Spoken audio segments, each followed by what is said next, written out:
Buenos días, ingeniero. Nosotros les vamos a presentar las formas bilineales y el producto escalar. Las formas bilineales, la representación matricial, la función f de x una forma bilineal definida en un espacio B y de dimensión finita n, y B sea exponencial de n, una base de B, tenemos su representación con sumatorias. Su representación matricial es un vector fila multiplicado por una matriz de orden n por un vector columna. Una forma bilineal se puede escribir también de una manera compacta como X transpuesta por A y por Y, donde A se le denomina la matriz de la forma bilineal de F respecto a la base B. También tenemos las formas bilineales degeneradas. ¿Qué nos quiere decir esto? Que se anula cuando una de las entradas es el vector 0. También tenemos que sea la función x0 sumadas con f x0 más f x0 o más f0x es igual a 0, análogamente que f0y es igual a 0. También puede ocurrir que fxy se anule siendo x elevado a la e y vectores distintos de 0. Tenemos una definición que un vector x sub 0 es diferente de 0 es degenerado para la forma bilineal, o si f de x sub 0 y y es igual a 0 para cada y que pertenece a B, o bien para cada x que pertenece a V.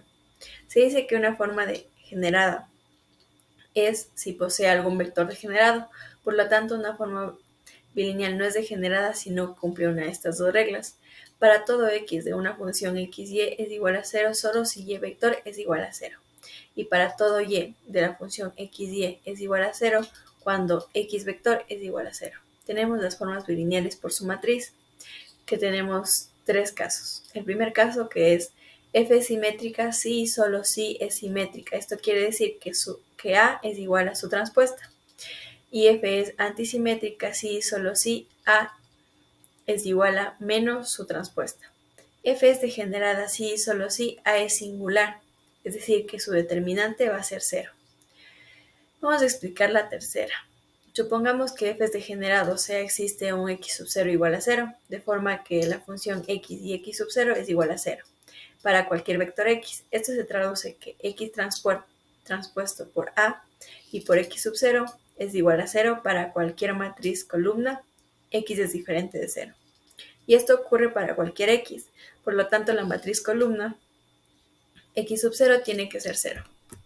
La clasificación por el signo. Tenemos una forma bilineal, se dice que es definida positiva si la función es mayor que 0 para todo x diferente de 0.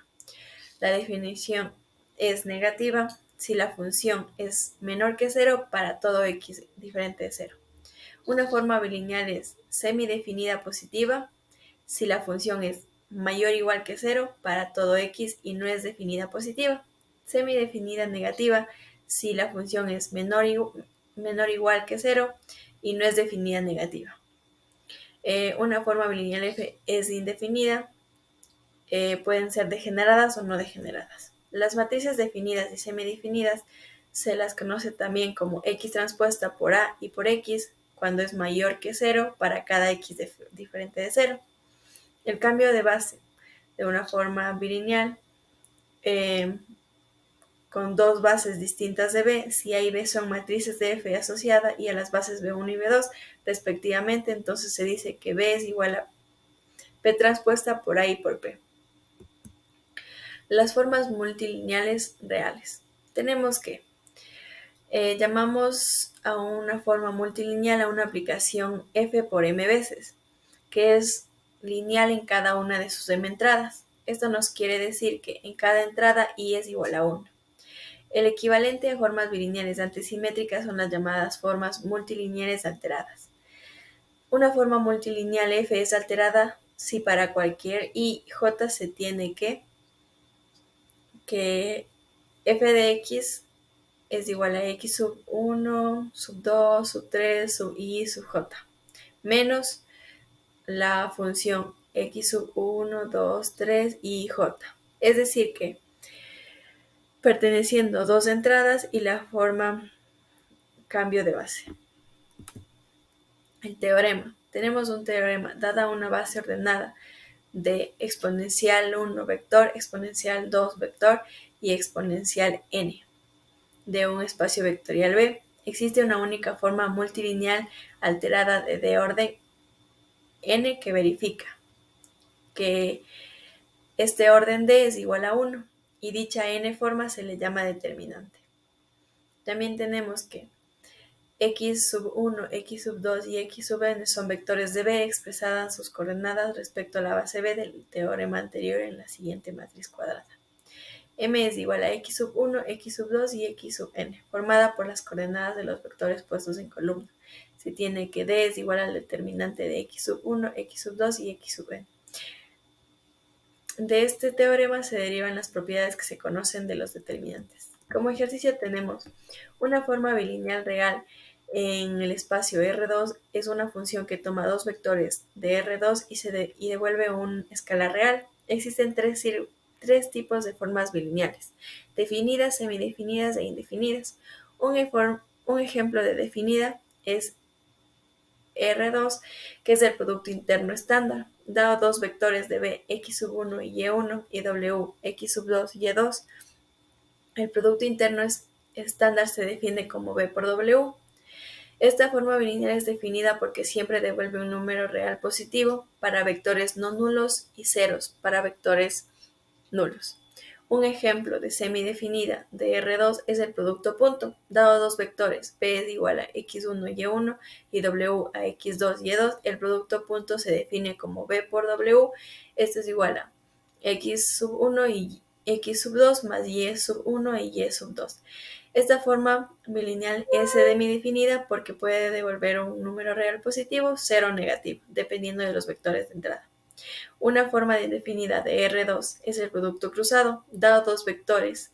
El producto cruzado se define por B por W es igual a x1 sobre por y2 menos x2 por y1. Esta forma bilineal es indefinida porque se puede devolver cualquier número real, incluido el cero, positivo o negativo, dependiendo de los vectores de entrada. A continuación les vamos a explicar las formas cuadráticas.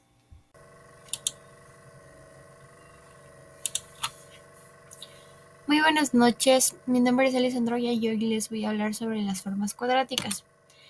¿Qué son las formas cuadráticas? Una forma cuadrática o forma binomial simétrica es una aplicación que asigna a cada elemento X de un espacio vectorial un elemento del cuerpo sobre el que está construido el espacio vectorial de una manera que generaliza la operación AX al cuadrado, un espacio vectorial de dimensión superior a 1.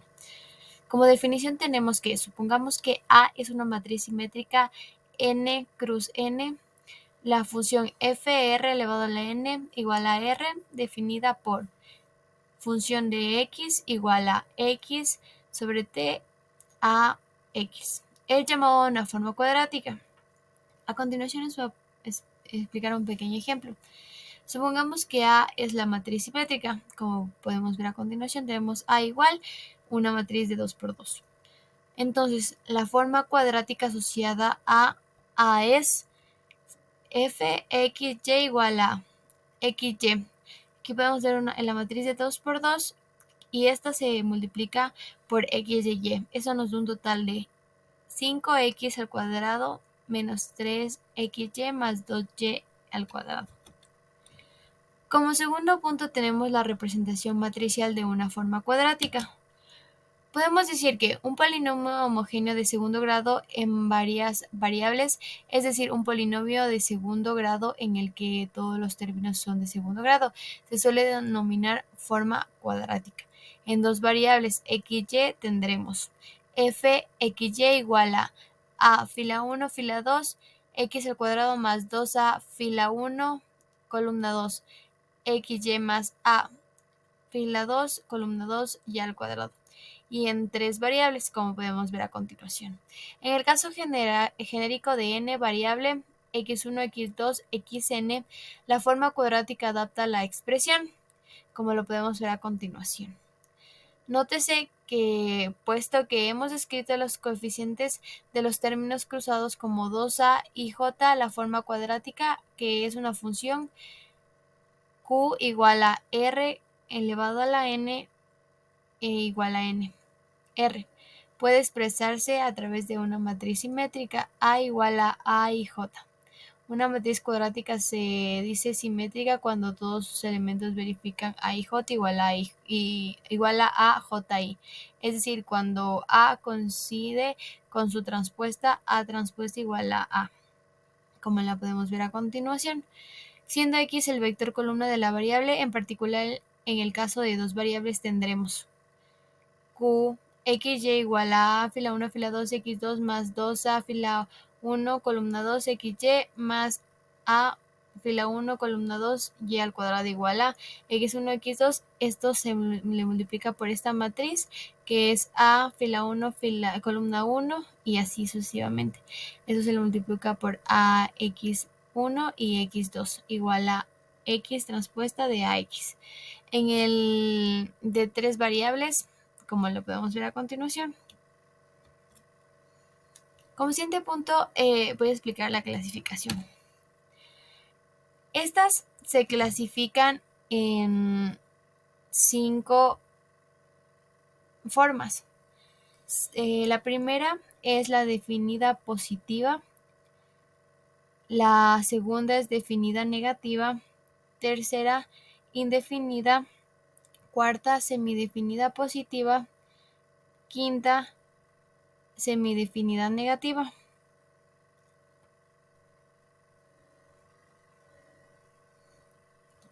Nota: con las definiciones dadas, los casos de forma cuadrática semidefinida positiva o negativa incluyen a los casos de forma cuadrática definida positiva o negativa. Para considerar situaciones disjuntas en la definición de la forma cuadrática semidefinida, suelen añadirse que se cumplan Q vector igual a 0 para algunos vectores b diferente de 0 en caso de no existir tal vector. V siendo semidefinida positiva o negativa será definida positiva o negativa. En las que sigue consideramos la definición dada más arriba con objetos de simplificar los enunciados.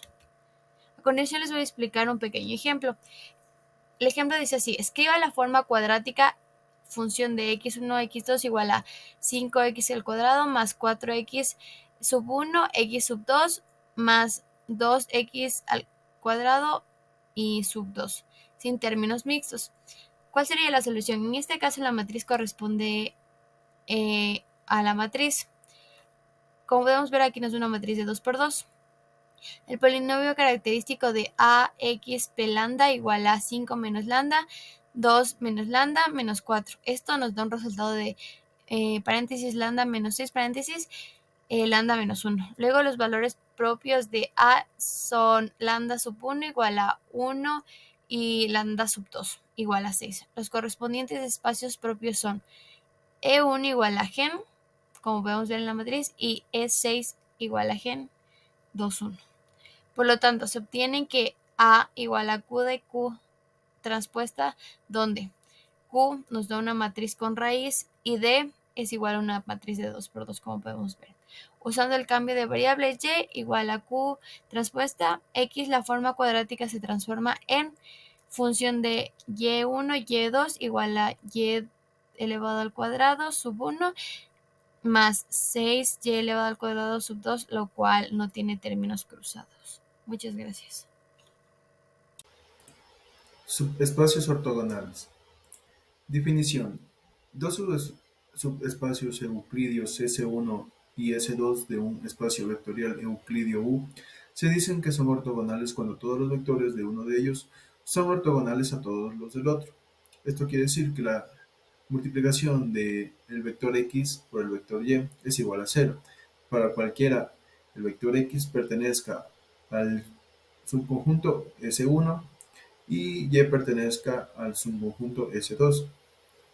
Ahora, si el subconjunto S1 y el subconjunto S2 son dos subespacios euclidios generados respectivamente por los vectores de los UI hasta UP y BI hasta BQ, entonces la condición necesaria y suficiente para que sean ortogonales es que la multiplicación de los vectores u sub i por v sub j sea igual a cero. Esto que para todo i pertenezca a 1 hasta p y j pertenezca hasta 1 hasta k. Ahora la necesidad de esta condición está clara. Vemos que la suficiencia es que el vector x pertenezca al subconjunto sub 1 y el vector y pertenezca al subconjunto sub 2. Hay que ver que si se cumple la condición del enunciado de los vectores x y sean ortogonales. Estos vectores pueden escribirse como una combinación lineal por la multiplicación de los escalares alfa y beta. Entonces, por las propiedades del producto escalar, esto va a ser igual a la sumatoria de p por q por los escalares por los vectores u sub i y v sub j.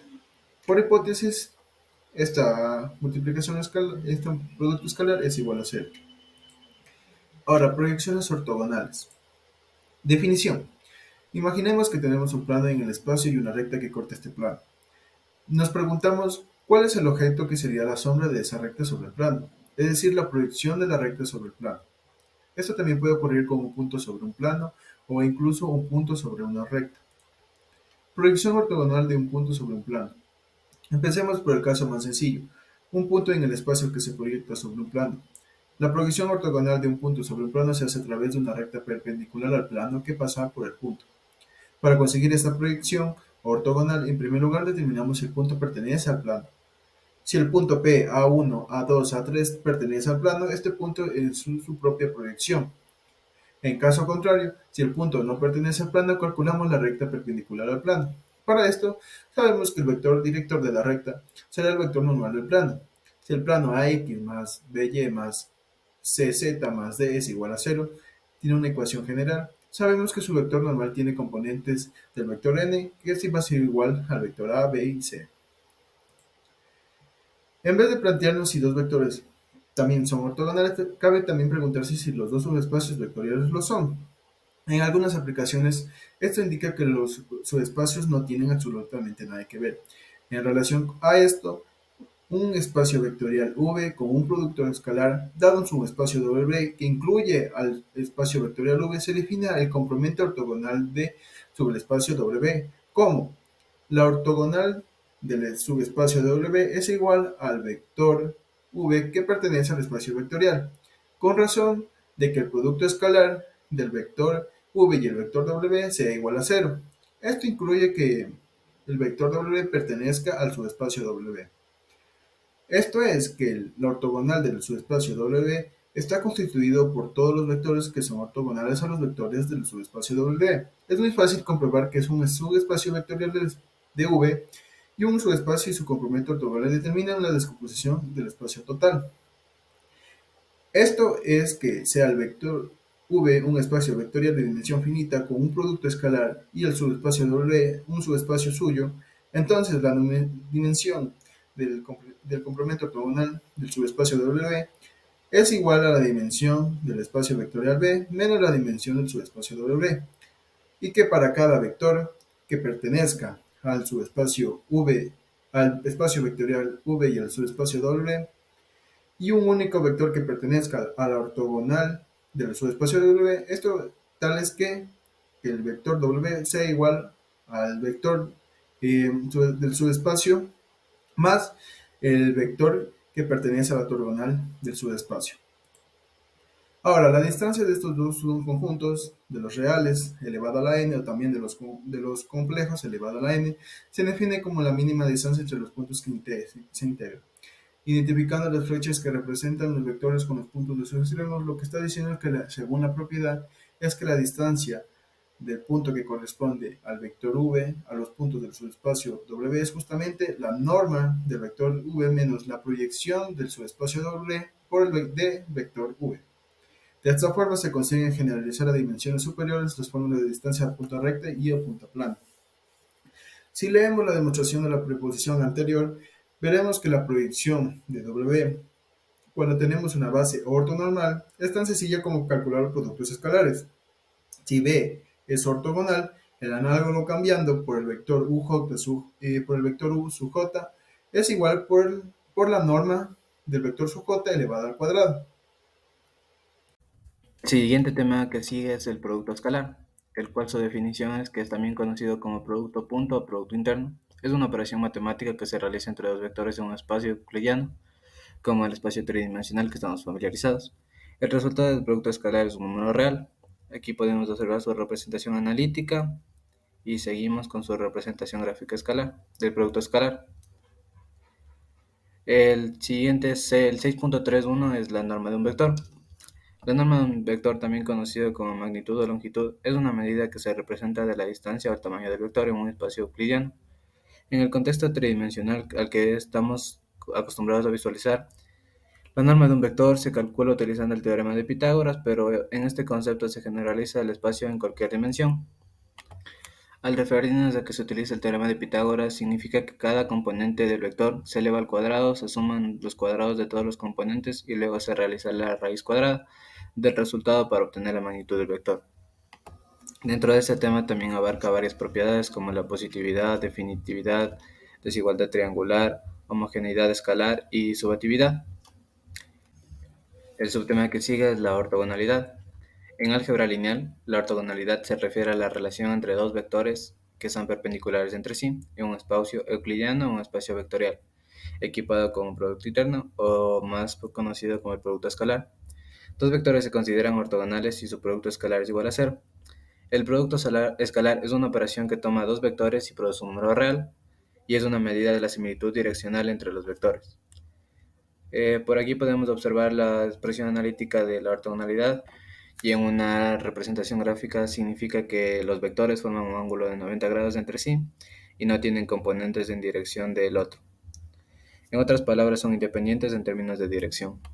Este concepto de ortogonalidad tiene varias implicaciones importantes, como la base ortonormal, la descomposición ortogonal y la proyección ortogonal. El siguiente subtema que sigue es la orientación de un espacio vectorial euclidio. En el álgebra lineal y espacios vectoriales euclidianos, la orientación se refiere a la dirección privilegiada en el espacio. Esto es relevante en transformaciones y conceptos geométricos en espacios de más de 3 dimensiones. En espacios 3D, la orientación se basa en la disposición de tres vectores independientes que forman una base. Cambia el orden de estos vectores altera la orientación. Es decir, que en dimensiones superiores, las permutaciones que cambian dos vectores y dejan el tercero inalterado pueden invertir la orientación. Nos dice que un espacio vectorial euclidiano tridimensional puede definir una base canónica de coordenadas estándares mediante tres vectores linealmente independientes. Generalmente se denotan como I, J y K. La orientación de esta base se puede describir por medio de un sistema de coordenadas derecho e izquierdo. Como podemos observarlo en la imagen, aquí podemos ver el sistema de coordenadas derecho y el sistema de coordenadas izquierdo. El siguiente subtema que sigue es el producto vectorial, que también es conocido como producto cruz, que es una operación entre dos vectores en un espacio tridimensional que resulta un nuevo vector que es perpendicular a los dos vectores originales. Esta operación es bastante característica en la geometría tridimensional y tiene aplicaciones en física, geometría y cálculo vectorial. Aquí podemos observar la denotación del producto vectorial entre las incógnitas A y B. Listo. El resultado del producto vectorial es un nuevo vector que es perpendicular a plano definido por los vectores A y B. Su dirección está dada por la regla de la mano derecha, lo que nos dice que si se extienden los dedos de su mano derecha a la dirección del primer vector A y luego los doblas hacia el segundo vector B, el pulgar apuntará a la dirección del producto cruz A, y B, A por B. Aquí podemos observar una expresión analítica del producto vectorial que nos dice que R es igual a A por B, expresa en función de los componentes cartesianos de Rx de Ry. Rz a partir de las componentes cartesianas de Ax, Ay, Az, Y, Bx, By, By, Bz. Utilizamos para ello las determinantes del rango 3×3. Aquí se puede observar cuál es su módulo, su producto vectorial, entre otras cosas más. Aquí también podemos destacar que el producto vectorial tiene varias aplicaciones y propiedades importantes en el cálculo de área y volumen, determinación de direcciones perpendiculares, momento angular en física, cálculo en cálculo vectorial. Y una nota importante es que el producto vectorial es una operación poderosa que se utiliza en varias disciplinas para describir relaciones geométricas y físicas en espacios tridimensionales. El siguiente tema que sigue y por último es las aplicaciones ortogonales, que nos dice que se refieren a las transformaciones o proyecciones que preservan la propiedad de ortogonalidad entre vectores. En otras palabras, una aplicación ortogonal es una función que mantiene ángulos y longitudes entre vectores, lo que resulta en que los vectores transformados sigan siendo ortogonales entre sí. Estas aplicaciones son especialmente útiles en álgebra lineal, geometría y diversas áreas donde la preservación de la propiedad de ortogonalidad es importante. Formalmente, una aplicación lineal es de vector t hacia vector w entre dos espacios vectoriales v y w se consideran ortogonales y para cualquier par de vectores u y v pertenecen a v, que sean ortogonales en v. Sus imágenes de la transformada de tu y t transformada de tv también son ortogonales en w. Estas aplicaciones ortogonales tienen varias propiedades en el álgebra lineal, las cuales son proyecciones ortogonales, descomposición, análisis de componentes principales, relaciones en espacio tridimensional, codificación y comprensión de imágenes, estimación de parámetros de modelos lineales, optimización numérica y teoría.